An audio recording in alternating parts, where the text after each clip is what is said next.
Namaskar. Welcome to this edition of the India Foundation podcast. This edition of the India Foundation podcast features the Tithi Shastrat, the date debate comprising of speakers like Sri Ram Madhav, Member Board of Governors at India Foundation, Dr. Shashi Tiwari, President of the World Association for Vedic Studies, and Sri Jijit Ravi, independent scholar. Let's begin.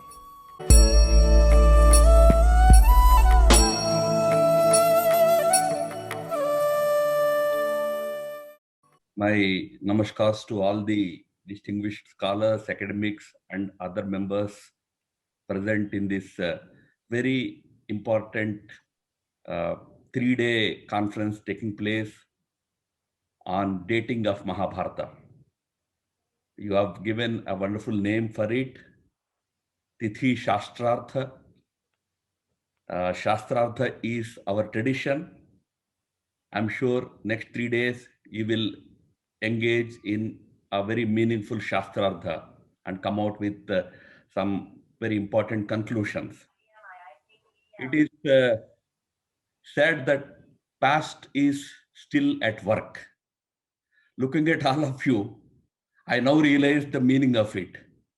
You are the people, the historians, the archaeologists, the academics engaged in exploring the past are the ones who keep past working.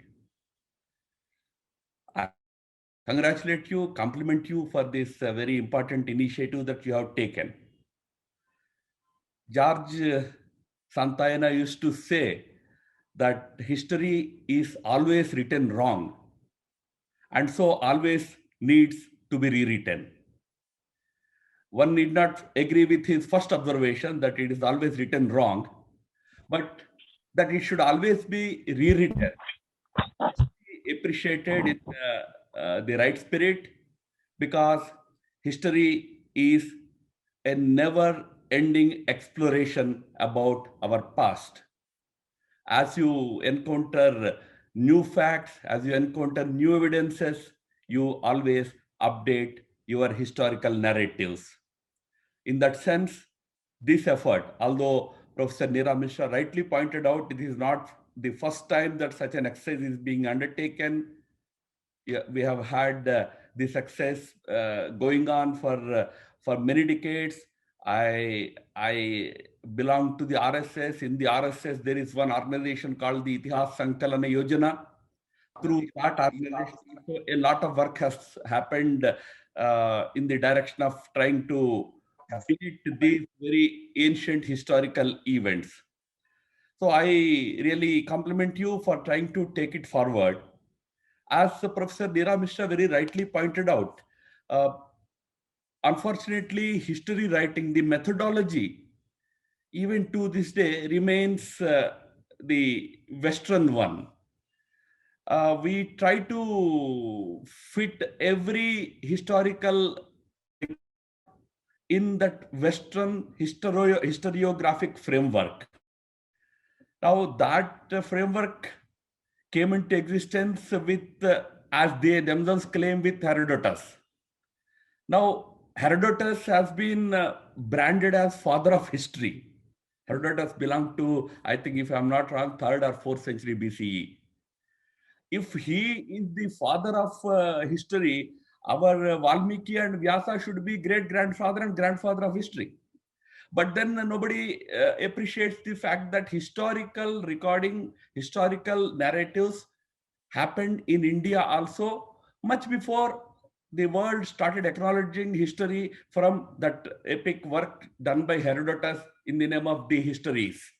It was essentially about Greco-Persian wars. But our history predates that. But somehow the understanding about our history, again, as Professor Neera ji pointed out, that they are all poems or they are all just classics, some kind of mythological stuff, some some literature was created, but that's not really history. I came across a very profound statement by Emerson.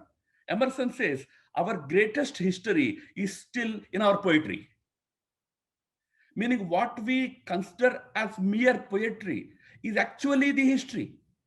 It was one way of transmitting history through generations after generations. So classics like Ramayana, Mahabharata, these were narrated in a particular form. Since there was reference to Professor B.B. Lal's work, he has done extensive work through archaeological angle, but also through historical perspective. Now, it is a fact that you are embarking on the exercise of dating the Mahabharata events, including Mahabharata war. But the problem is Mahabharata, when it was that original scripture by name Jaya, I heard that it had just some 8,000 verses. But today Mahabharata has more than 1,00,000 verses. So there was poets' own interpretation, then subsequently the interpreters added their interpolations.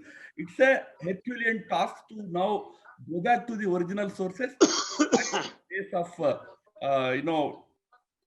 trying to reach at that exact date of these historical events. I'm sure these exercises will help in moving in that direction. Methodology, as again Niraji pointed out, it is our own methodology. We have had references to things like planetary positions, eclipses. These are all benchmarks for trying to identify the exact date of all these things. So through our own methodology, you are trying to arrive at proper dating of these historical events. It's really very good. Only issue is, even through this exercise, I'm not sure whether we would be able to come to any real final conclusion about it. Hence, this should go on. Again, coming back to Professor B.B. Lal. Professor B.B. Lal, in his work, in his archaeological work, has dated it to 9th century BCE or 10th century, between 9th and 10th century BCE. It was not just based on historical evidences. It was also based on the history from Parikshit Maharaj to Udayana, then trying to take it backwards and trying to say that from Udayana, who lived in 5th century BCE, he was the 24th descendant after the Mahabharata war. Hence, it should be another 300-400 years. He followed one particular method, and he arrived at something like 9th century or 10th century BCE. But somebody like our Memphis Professor Narahari Acharya, he went back to 3100 BCE. That takes Mahabharata war to some 5,000 years back. Your general understanding about it is between, of course, 9th century BCE or 10th century BCE to 14th, 15th century BCE. So this exercise should go on. What we are all doing is extremely valuable. Trying to come at trying to build a consensus over the exact dating of these incidents. So my hearty congratulations to you for continuing this work. This should go on. But I will only end with a small rider, because I am not a historian, so I have this freedom to say this with you. As a historian, you will never agree with me, that we Indians are never history-driven people. From this entire conference tomorrow, after 3 days, you come to the conclusion that Ramayana and Mahabharata were just myths. Even then, the respect, the reverence for Rama and Krishna among the average Indians is not going to go away. Because these did not only represent history, they also represented a civilizational value system. That value system is what is very important for us, and that is what keeps us linked up to these great narratives. While their historicity must be established, and I was told that in Ramayana, for example, there were 30 slokas, which come when Ram starts his return journey from Lanka to Ayodhya by that Pushpaka Vimana together with Sita. He narrates the geography of India that he traversed to reach Sri Lanka through 30 slokas in that journey. And one scholar told me that though that description near accurately describes the geography of India. How is it possible is a very interesting thing. So there is a historical element in our scriptures. I'm sure these efforts will bring us closer to that reality, and we will be able to authentically tell the world that these are all like Homer's Iliad or the history is written by Herodotus. These are also historical documents written much before the father of history, Herodotus or somebody else like Homer and all have written about Greek history. I compliment all of you. I wish you all a great success. My pranams to all of you. Namaskar.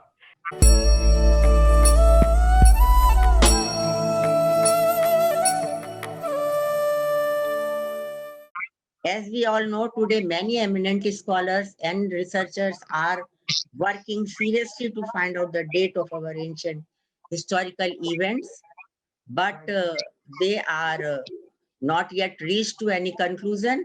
Rather, we can say that they are confused more after this discussion. And my subject, as you all know, is especially Vedic literature, Vedic Vedas. So I will first begin to say something about the chronology of Vedic literature. Vedas are our most ancient literature, and they speak about the Vedic people in large, but they don't speak about the dates, about the chronology.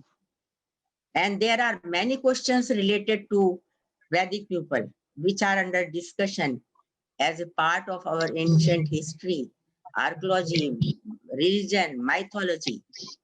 And all this begin actually the hunt for the original homeland and the time period of the Aryans began in 1786 when Sir William Jones proclaimed first time that old languages as Celtic, ancient Sanskrit, ancient Greek, Latin, and Persian, etc., were coming from a common source. And if they are coming from a common source, they must be sometime the people who were speaking these languages must be living all together. Otherwise, how these similarities can be there? So the hunt for the time period and the homeland started from that point, and the whole of the 19th century was dedicated to the study of Vedic literature and Vedic linguistics. And the in 1912, we may say, A.V. Keith and A.A. MacDonald published a book called Vedic Index. And that was the end of this study, Vedic literature interpretation, all these things were, that was the final stage. And after that, surprisingly, we got to know about Bogasco inscription. And that was in 1907 BCE, when archaeology found or excavated a Bogasco inscription in east of Turkey. And it was mentioning about two clans and their fight, and then their sandhi, and as a witness, 4 Vedic deities were mentioned there: Indra, Mitra, Varun, Nasatyo. So this was a amazing thing for historians, how these Vedic deities were known at the time of 14th century BCE at that place. Time in 1920, as we all know, Harappan and Mohenjo-daro were excavated, and that was again a big surprise for students of history and archaeology. So these uh, cities, Harappan and Mohenjo-daro, were assigned the time of 3,300 or like that BCE. And again, there was a uh, contradiction with the Vedic literature, where to place Vedic literature, where to place Harappan. And some people start saying that they were anti-Aryan or they were non-Aryan. So what is their status? Are they Aryan? Are they Aryan? Immigration theory was framed. Migration theory was framed. So these, if we calculate everything and we will find out that Vedic literature is the only source to know about the Vedic civilization, and Harappan civilization we came to know only through archaeology. Even there are script in Harappa, but it is not readable yet. So there is no other evidence, and that is the status that only one archaeological evidence is for Harappan and literary evidence is for Vedic people to know. Yet we know so many things about Vedic people through Vedic literature. But even then, about their date, about their place, there is nothing mentioned. In fact, they are not mentioning at all about the date, about the place. So these questions start uh, in the mind of the students, and as I am raising only questions. What are the questions, and what are the limitations to solve them? And then we may conclude about this, that dating of the Vedas is a problem. And why it is a problem? In short, first is that Vedic literature is the oldest literature in the world, not only in India but in the world. So dating is very difficult. Then secondly, Vedic verses or Vedic references nowhere talk about time. They don't give any date, they don't give any particular time for their dating. So it is a problem. The third is our traditional view, which says Ananta vai Veda. Vedas are Ananta. Vedas are Aporshaya. Vedas are Anadi. Vedas are Satya. ब्रह्म के साथ ही उत्पन्न हुए, ब्रह्म से पहले से उत्पन्न हुए, स्वयंभू हैं. तो like that we give a very high priority to the Vedic knowledge. We say that it is a revealed knowledge, revealed by the seers, revealed by the sages, our ancient sages, Gritsmat, Vishwamitra, Vamdeva, Atri, Bharadwaj, Vashish. There are so many rishis in the Vedas.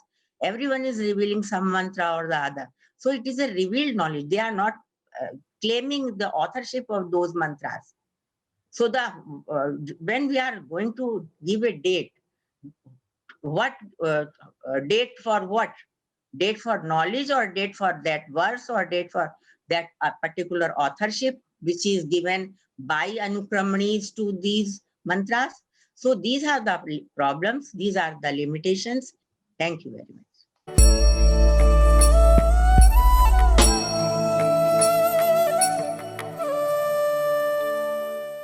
Namaste.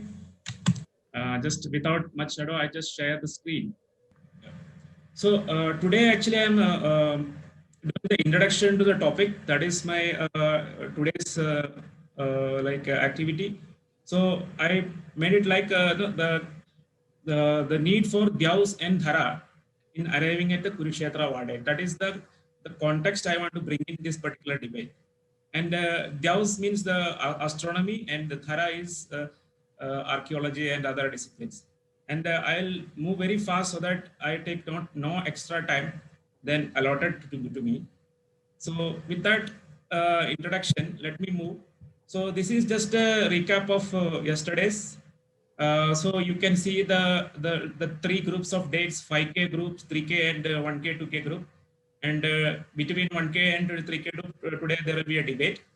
And this is what you get from the Puranic king list, etc. The chronology which is coming from Vishnu Puran, Vayu Puran, etc. So you have that same Yudhishthira Kshemaka, that 30 years of 30 kings spanning into 1015 years as per Vishnu Purana. But there is some variation in the other Puranas. So that is what this. And next slide, I'm just moving fast. The same literature, that is literature linkages, just get shifted. When you consider this new chronology revision suggested by Vedavir Arya, which he has proposed in 2 books. So that is what the scenario I have graphically represented here. Here in the left, it's based on the 350 BC dating of Mahapadmananda. The old chronology, it favors 1K, 2K date, but if you move the chronology based on Vedavir Arya's dating, it moves favors the 3K date. And then, so today's, I just wanted to introduce a little more other part of the topics. You can see here, this is the other, see, whatever this particular literature analysis, I'll consider as the literature habitable zone. So in the previous slide, whatever is there, I have shown here. I have shown it here.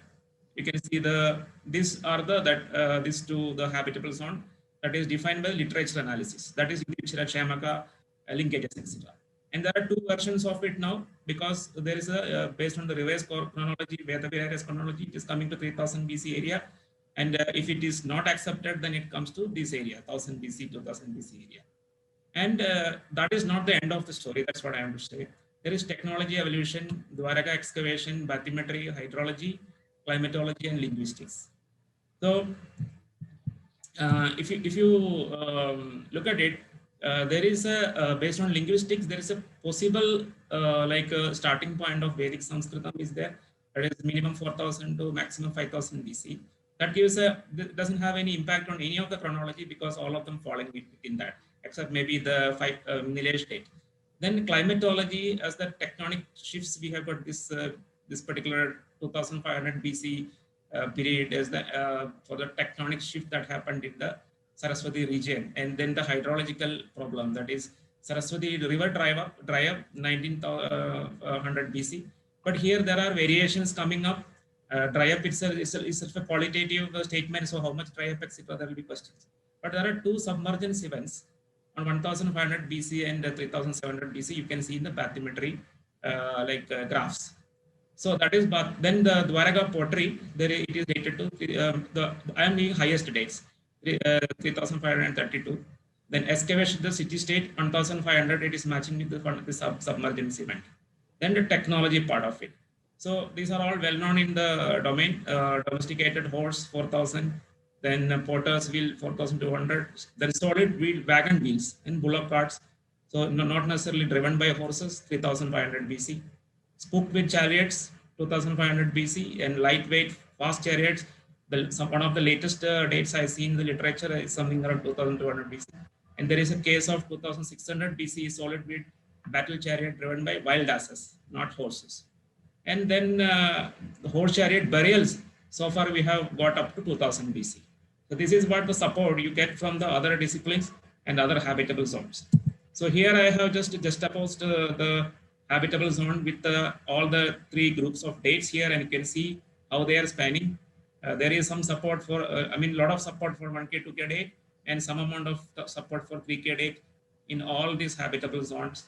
But 5K dates doesn't have any support in this. And this is just one slide, my analysis of the archaeology area, how it is faring. So I see some numbers. I am not an expert in this. Maybe tomorrow we will have the archaeologists discussing it. Some of the highest numbers I am noting down is 2800 BC Hastinapur PGV. I got some number there.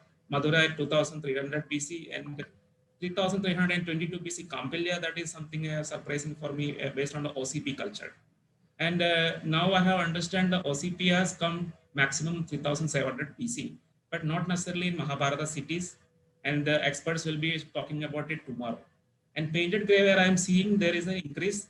Earlier, it was some 600, 800 BC, but now it is some of the biggest record breakers coming at 2800 BC. So this is another thing. And I'm just juxtaposing the dates, how it is faring actually in this particular slide. So you can see the 1K, 2K dates very nicely fitting in the expanded painted clay culture area. And 3K dates, the support definitely not much support from the painted graver, but BRW and OCP are having some supports. And of course, only few cities like Kampilya is now dated to that particular date, and experts will be talking about it tomorrow. This is just one slide. Yesterday I had a discussion with Vedavirji about now how can you consider Mahapadmananda and Kshamaka as contemporary.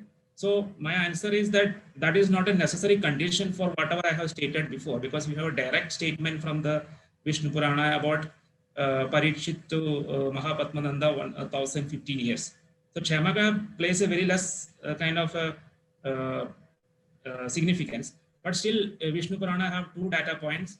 One is a direct statement of 1015 years between Parikshit's birth and Nanda's coronation. Second is it gives a list of 30 kings that Rajesh Ji also has mentioned, and in my yesterday's slide also it was there. And all the names also mentioned. You do a division 1015 by 28, you get 36 years, which is very, very nicely fitting to our generation gap. And one difference I have is that I'm using a generation gap of 25 to 35 years with some variations. Even 45 also I never mind, but 25 to 35 healthy. So 36.25 is not at all bad. And so coins correspondingly, when you join data 1 and 2, you get Kshamaka as a contemporary of Mahapadmabandha, but it is not a means necessary requirement also. Then there is a data supplement, that it is data 3, which is like it gives a list of and 10 Shishunaga kings.